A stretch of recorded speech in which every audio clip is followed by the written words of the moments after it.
Hi everyone, I'm Soham and I'm here to talk to you about designing products for Novice internet users. Today we'll talk about some of the opportunities that you have in this space and some of the problems that these Novice internet users face. Right? In case you're interested in downloading the slides, it's available at the link below. Definitely go and check it out.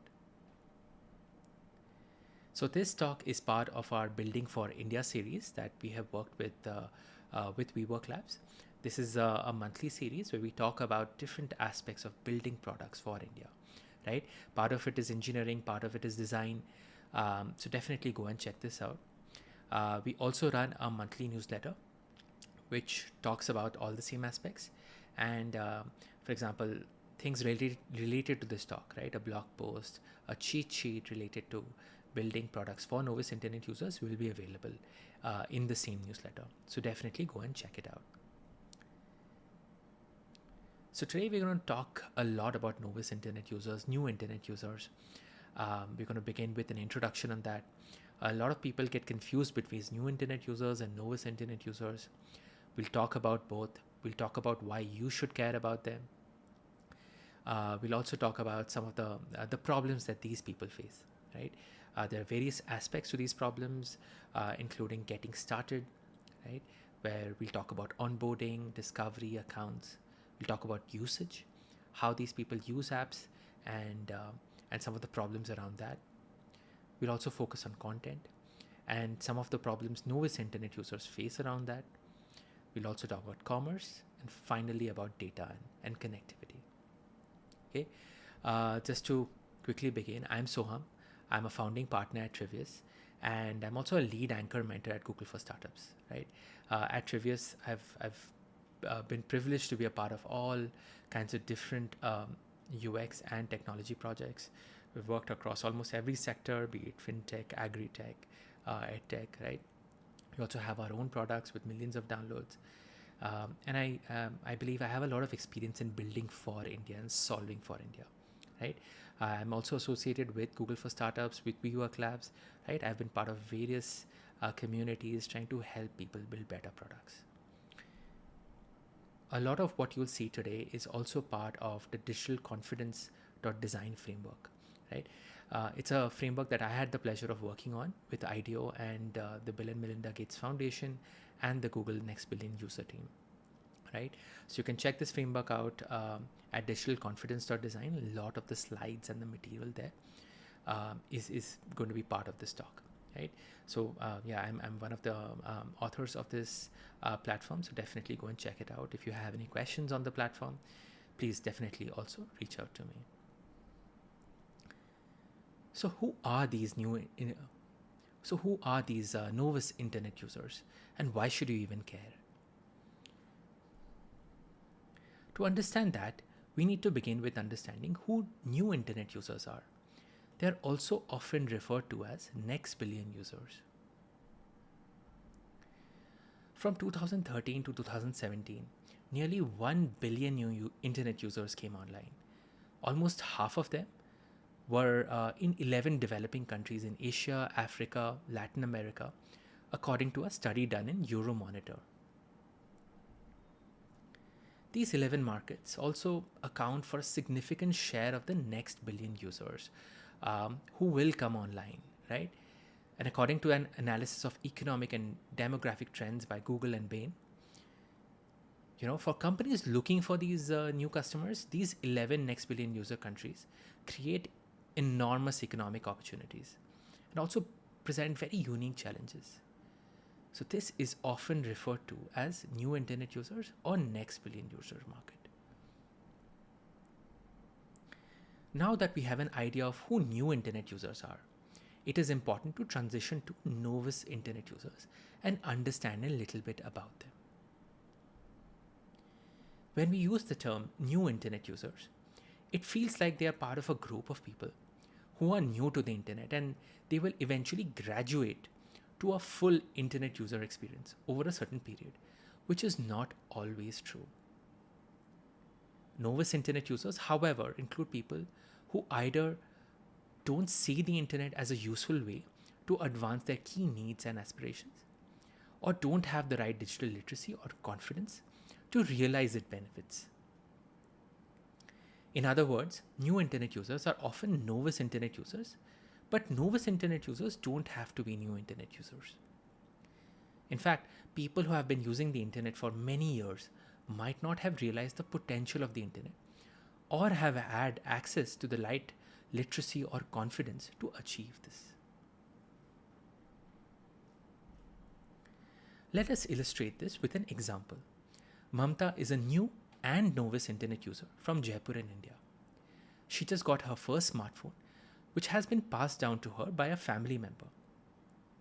Although her phone has a cracked screen, she loves to use it to discover cooking recipes, learn stitching, or listen to her favorite Bollywood music.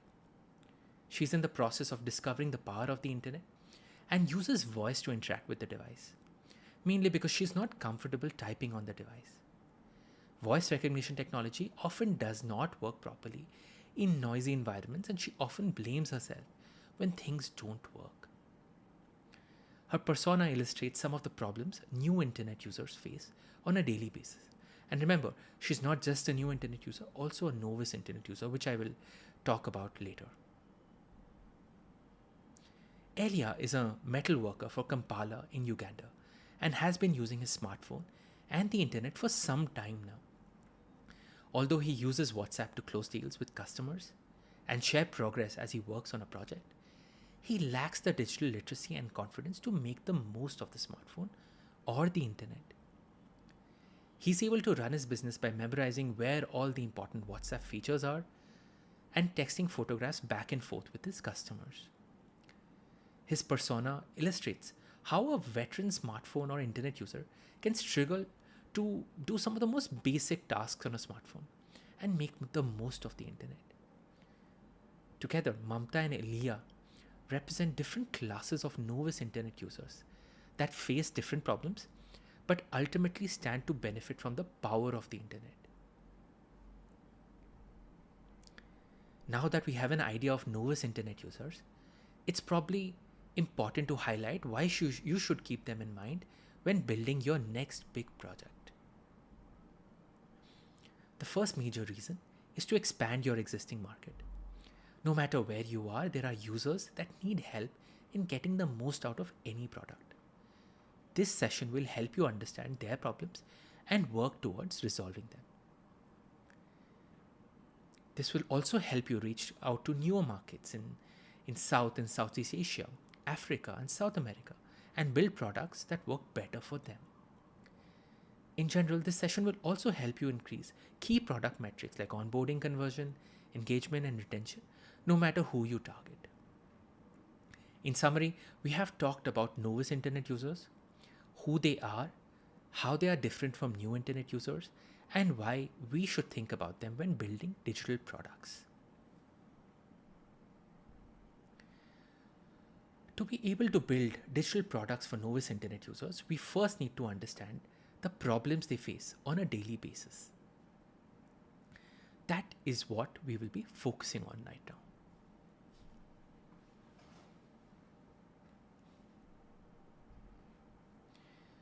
Novice internet users face a lot of problems when getting started with digital products, and this should be an important area of focus for designers, product managers, and entrepreneurs.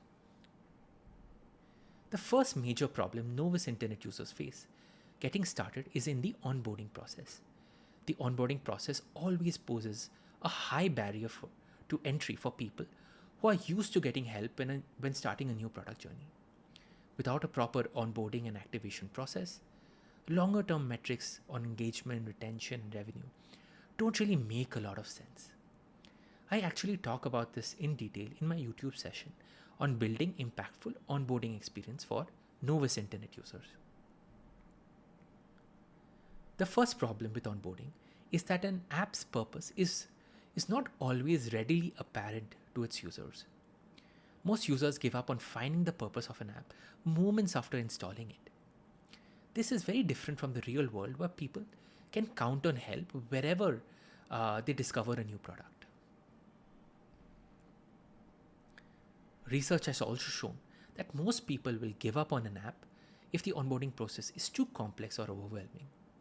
A good onboarding process is short, to the point, and activates the user at the end.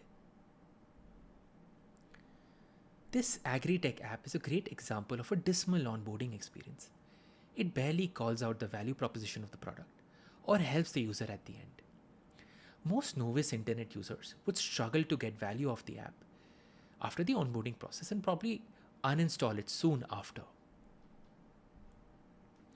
There is no doubt that accounts are an integral part of most products, and it allows products to provide a personalized experience to users.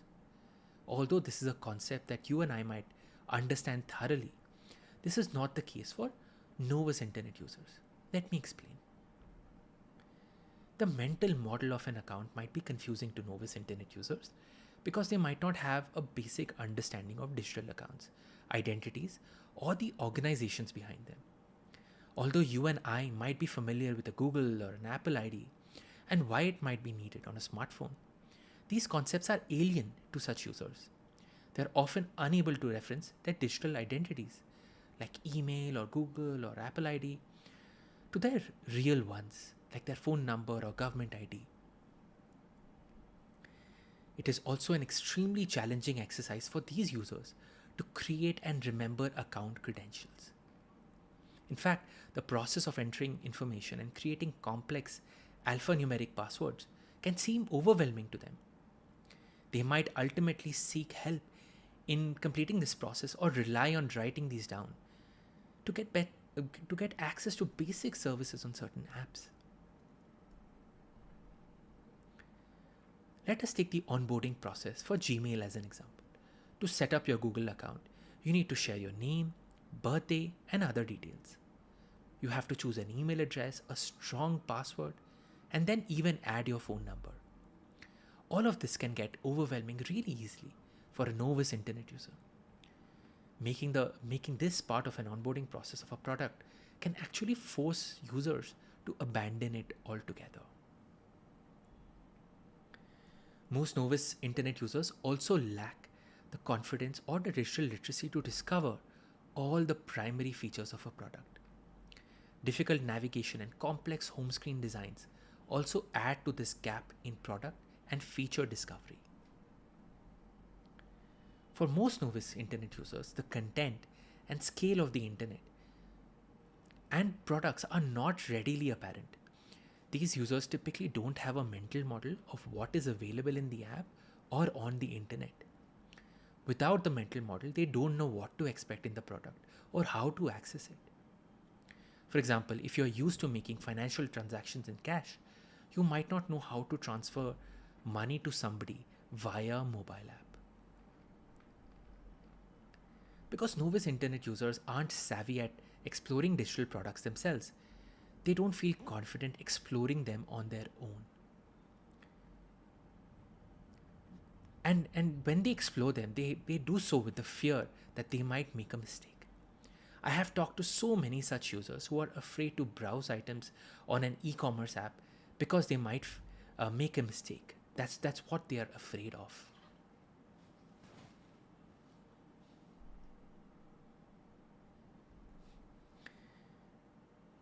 Take this AgriTech app as an example.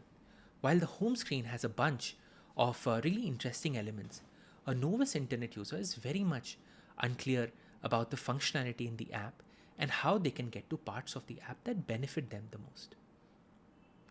The top part shows farmers talking to each other, but doesn't tell how they would benefit from it or how they could get started with the same. These sections below are part of the same story and don't contribute to the larger discovery of key features in the product. The bottom navigation, although helpful, is something that most users tend to skip as part of the initial glance through the app. Hopefully, this gives you a good idea of how these novice internet users face problems around onboarding, accounts, and discovery, and how these problems hinder the users from effectively getting started with a digital product.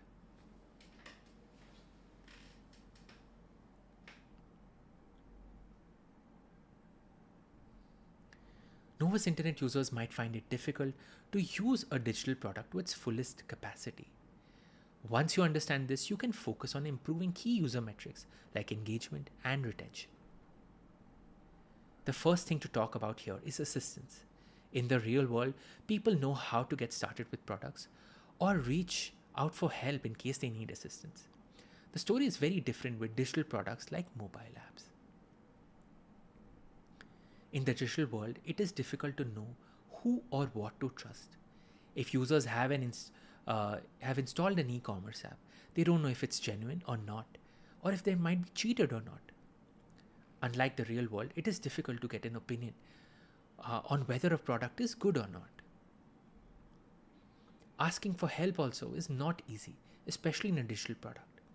Since a lot of novice internet users are low on confidence already, they feel embarrassed or awkward to ask even basic questions like how to search for items or how to zoom into an image. Often callouts for help or customer service aren't easy to access. Let us look at this AgriTech app as an example.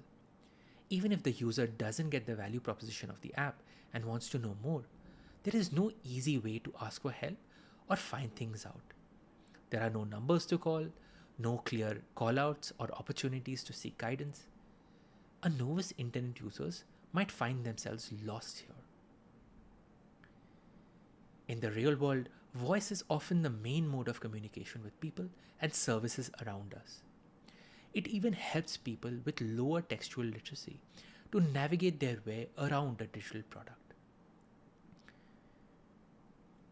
In a digital product like an app, it turns out to be a tangible disadvantage for such people who rely on voice-based communication to get their work done. Although certain apps have introduced voice interaction and navigation in apps, they often feel error-prone and alienating. If you're searching for something, you cannot talk to the app in a way you would with a normal person. You have to often say the exact keyword to activate the proper workflow. There is often no room for interpretation. Most voice-based experiences are not tailored to regional languages, and even a handful of frustrating experiences can force users to abandon their voice interactions altogether. Voice interfaces also don't operate consistently in different environments or locales. Such inconsistencies make it difficult for users to gain confidence in using such products. Search, like the one you see in YouTube, is one place which would stand to greatly benefit from voice interactions. However, to get this right, you have to ensure your entire search pipeline, right from data ingestion to inferencing, is localized and accessible to the voice interface. An error or an inconsistent interface anywhere in the entire pipeline will make it difficult for users to gain confidence in using this feature. As power users of digital products, we are used to standard navigation patterns like bottom or side navigation, but these patterns don't make much sense to novice internet users who haven't used them effectively in the past. Most digital products that have a lot of content tend to gravitate towards complex, hierarchical navigational schemes. Studies have shown that these schemes are more difficult to consume for people with lower literacy, who prefer simpler linear navigation with actions like forward and back. What might work for a power user like you or me might not work for these novice internet users. A lot of digital products hide the complexity of navigation behind a tap swipe or a long press. This often requires some amount of learning that novice internet users find it difficult to adapt to. This is also amplified by inconsistent interfaces across different apps and operating systems. A good example of this is the Meetup app, which offers multiple modes of navigation like swiping tab based layout or bottom navigation, all of which leads to different places. Such interfaces make it difficult for the user to navigate to key areas in the product, like navigating to your meetups or finding new ones. In summary, we have seen how challenges around assistance, voice, and navigation hinder novice internet users from using digital products to their fullest capacity. Content is another area novice internet users spend a lot of time. They love to watch movies, listen to music, and learn new things. But this journey isn't all about smooth sailing.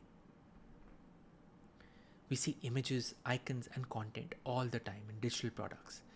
And more often than not, we don't really think a lot about them. However, often their meaning is not well translated to novice internet users. An unfamiliar visual aesthetic affects a user's understanding of the product and impacts their willingness to interact with the same. Take people in India as an example. They are not overly familiar with the concept of a shopping cart. Yet, so many e commerce products use carts without thinking what their users might think about the same. This impacts the overall engagement with the product. Based on my research in rural India, I have noticed that some novice internet users don't even resonate with abstract imagery or illustrations. In fact, most people prefer real world images that they can relate to. Here are some examples of illustrations, images, and objects that users might find challenging to relate to.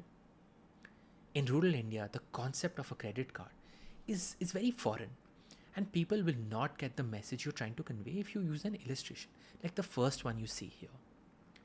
If you are using images, make sure you are using characters that your users can relate to. Showing people of a different race or wearing different attires might not resonate with your core audience. Finally, make sure that you are using the right objects in your products. For e-commerce apps, think whether your users are familiar with the concept of carts or something else, like a bag. Trust me, such small things can make a world of difference to your users. Language is another key problem area faced by users of these category when interacting with digital products. A large part of novice internet users are bilingual or multilingual in nature, but phones or apps don't support multilingual content to the fullest. In my experience, most content is not available in a user's preferred language. If you decide to localize your content, make sure to localize adjacent product areas like search, content discovery, and recommendations as well. I have actually talked about this in detail in my session on effective localization strategies for your mobile apps, which is also available on YouTube.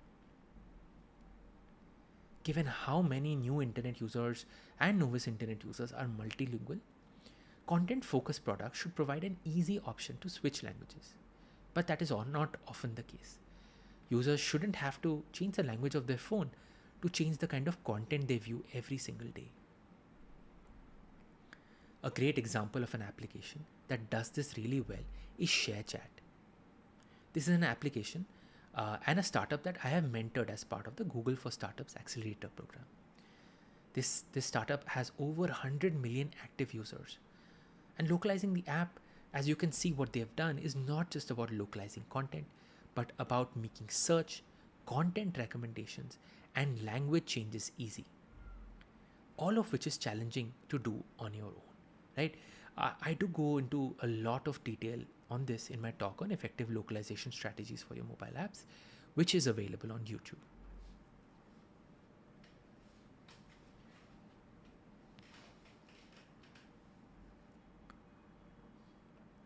This should give you a snapshot of the kind of challenges novice internet users face when creating and consuming digital products like this.